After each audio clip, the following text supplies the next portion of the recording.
Hi there, this is Jennifer Shepard, also known as the Lipstick Mystic here. I'd like to take a few moments today to read out loud a short passage from my new book.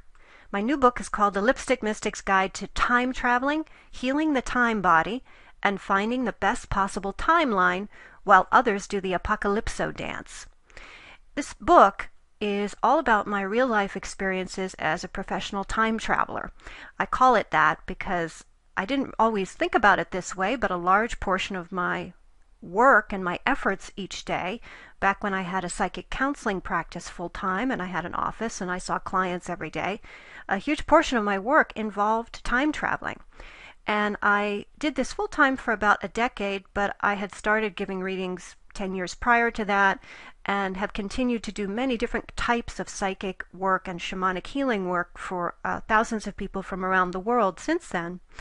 But at the time, I was working with perhaps 10,000 people over the course of that decade, and I learned very quickly that when people came to me, my focus was always on helping them sort through problems that they were having and give them immediate strategies about how to improve their lives.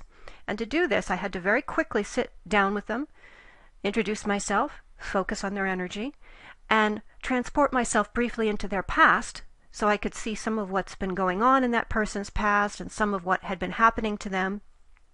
Then I'd journey back into the present with my consciousness, and then I'd start looking out into various probable futures or various timelines that the person was creating. And I didn't really experience this as a terribly intellectual process. It was very instinctive. I was just very good at being able to tune into what I would actually see as different branch-off points of choice and of probability that the person was setting up in their lives. And I would sort of travel like Doctor Who in my time machine, and I'd zip down one reality, and I'd say, "Oh, you don't want to go down there. There's scary Cybermen or Daleks that way." And then I'd travel down a different timeline and say, "This one looks really harmonious and positive. Let's strengthen this probability for you. Let me work with you to help create that so it goes from just being slightly possible to extremely probable." And I would actually see energy gathering along these different time points or probability points. But I never really thought of myself as a time traveler. People called me a psychic counselor, a spiritual counselor, a psychic guide. Sometimes they called me four-letter words, but you get used to that when you're in a profession that's occupied by so many charlatans and scam artists. You learn to sort of have a sense of humor about it. But over the years since then, I realized that I had developed a very intimate relationship with time. And it's a very mysterious one as well. I don't claim to have all the answers about the true nature of time, and I am by no means a physicist or a mathematical person who can sit and give you some mathematical model for what time is supposed to be. I come at it more from an experiential viewpoint, as someone who every day, for years and years and years, had to navigate through time to help my clients to make choices that were going to improve their lives and help increase the possibility that they were going to have positive events happen and that they were going to go down very good progressive timelines. Over the years since then, I've become really, really interested in things like doom and gloom prophecies, and why do we get so addicted to these horrible predictions that come up every year. You see on internet discussion forums almost every month somebody claims to be an insider, and they're going to tell you all about how the military is repressing information about a pending alien invasion that's going to happen in a month, or a pending financial collapse, and we're all going to have to retreat to caves and live with our dried canned goods and our guns. Or they are talking about a Mayan prophecy, and the Mayan prophecies get reinterpreted every couple years. So even though we just had the Mayan 2012 scenario not come to pass this past December, because right now it's March 2013, already all these experts are sort of reinterpreting the Mayan texts and prophecies and saying, oh, well, the Mayans were really talking about the end of time happening in 2013 or 2014. And then you have the biblical predictions about Revelation, which are all about a pending end times where there's going to be horrible doom and gloom and war and Armageddon, and then a select few will be raptured up to the spaceship to be with God or wherever he is. And that mania kicks in on a very predictable basis every few years. And I've seen how it affects people and how it really knocks them out of their power to be creator beings and to be spiritually sovereign. People need to understand how much power they have in this moment to create wonderful things in their life. I kind of come at spirituality from a Gnostic perspective. The Gnostics were the original followers of Jesus, although to say followers really isn't correct. They were friends of his who exchanged information with him and who learned from him. And he taught them how to experience the energy of spirituality directly, through the heart, through the mind, through the spirit. And his approach was very, very simple. It wasn't about worshiping some disembodied man in a beard who half the time was going to beat the crap out of you, which is basically what Yahweh or Jehovah was always like. He was so genocidal and so homicidal and so psychopathic. Why would you love this being? Why would you put him on an altar as a divine presence? It makes no sense. And the original Gnostics knew this. And the word gnosis comes from the Greek word to know. That is, to directly learn and to experience something. So I have a Gnostic approach to spirituality. I also have a shamanic perspective, having studied many traditions related to connecting with the earth, connecting with our ancient history as a very, very long-lived species that has experienced many different lifetimes in human form. And also the shamanic path is very deeply involved with honoring other creatures of this planet as very, very wise and very, very self-aware, including trees, crystals and rocks, and the animals. And it's taken me a long time to sort of develop the language to listen to Mother Earth. But what I've discovered, especially over the past decade when I've been living in the country, and I've been living kind of a quiet life, mostly working as a writer and doing some healing work kind of quietly and privately, is that Mother Earth loves us very much, and she's not planning any earth changes, and she's not planning to ditch humanity in some kind of horrible cataclysmic series of earth changes. But what she has told me is that there are a lot of human and not so human elements doing a lot of negative things with weather technology, creating manipulated storm systems and earthquakes and other things which are adding great stress to both the planet herself, all the creatures of this very delicate ecosystem that we share, and to humanity as a whole, 7 billion people starting to feel more and more frightened and threatened as they feel this sort of disruption in the Earth's magnetic field. But this is a manipulated event. This has nothing to do with the fulfillment of an ancient prophecy. And as I learned more and more from her about how there is no end times event planned or going to happen, and I also learned many things from a very beautiful group of beings I call the time angels, because they've revealed themselves to me as guardians of time who help us experience time. And they're very mysterious. They've only spoken to me a few times, and I've very, very carefully written down all their teachings. And they've talked about how time and probability are one. And we experience different timelines based on what energies we're holding and what probability we're manifesting.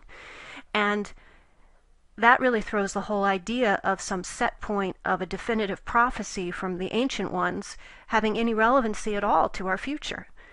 We only go down a doom and gloom pathway or a doom and gloom timeline if we choose to.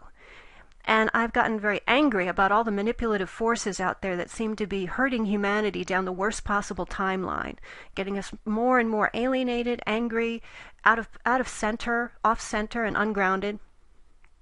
And when I wrote this book, I pulled together my real life experiences as a time traveler and my perceptions about time through all the different adventures I've had, some of the broader perspective of what Mother Earth and the time angels have taught me about larger things going on in the world, and some very negative sort of conspiracy territory stuff that you need to understand as well, that to my perception is very real, but I don't share that to get you frightened. I share that to give you tools so that you can take action in your life and be more powerful and be more centered and be more passionate with your creation. And I also teach a very important healing technique in part 4 of the book. It's the technique to heal the time body. You may have heard of the aura, or the energy field that surrounds the body. We also have subtle energy bodies within that auric field. There's an emotional body, an intellectual body, a spiritual body. We even have other bodies, including a creationary body and a time body. And the time body can get damaged. And when it's had a lot of damage, you'll tend to manifest more and more negative situations. And you'll have what can only be called bad luck, where you're trying very hard to think positive or to be a progressive and powerful person, and yet here you are having disastrous events in your personal life or financial life or your health, and you just can't seem to generate the energy to be well on any level. And when that's going on, it's a very, very strong sign that you have major damage to your time body. And the good news is there's a very simple healing technique that I describe in the book about how to correct this damage and to get your time body functioning better again. And after you do that, you'll find that any other positive thinking techniques that you're doing, like prayer or meditation or affirmations or visualizations, will be a lot easier. You'll more rapidly manifest good things, and you'll start being less and less magnetized to negative people and negative situations. So when you heal your time body, you're kind of changing your energy tone and starting to resonate with different levels of experience that are happier and more joyful and more fun. So I want to read to you from the book just real briefly. This is from part 4, and I talk a little bit about how the time body works. How the time body works. Have you ever seen an old beat-up car after it's been through a few fender benders and the owner never got it repaired? It starts to look ragged around the edges. The muffler is usually loose, so it makes a lot of noise. The rear bumper might be hanging halfway off, giving it a sad, pitiful look. When a car gets like that, it doesn't travel so well anymore. It takes a lot more effort to get it to move from one place to another. Sometimes you have to really hit the gas pedal hard to get the engine up to speed. And the wheels are usually out of alignment, making it unwieldy and even unsafe to drive. Every time you drive over a bump in the road, you feel like you're bouncing on the back of a horse because the car overreacts to every contour and curve of the road. Driving a car like that creates a huge amount of fear. Whenever you're trying to go somewhere important, like driving to work or an appointment, you're never sure if you're going to reach your intended destination or end up stranded along the road somewhere. You worry about losing your job or disappointing people just because you're forced to drive such a crappy car. A big part of your daily attention is focused on willing your car to work or praying or hoping that you'll be able to make it from one place to another. Just as we need a car that's in working order if we have to drive a lot, we also need our time body to be fully functional and in good condition.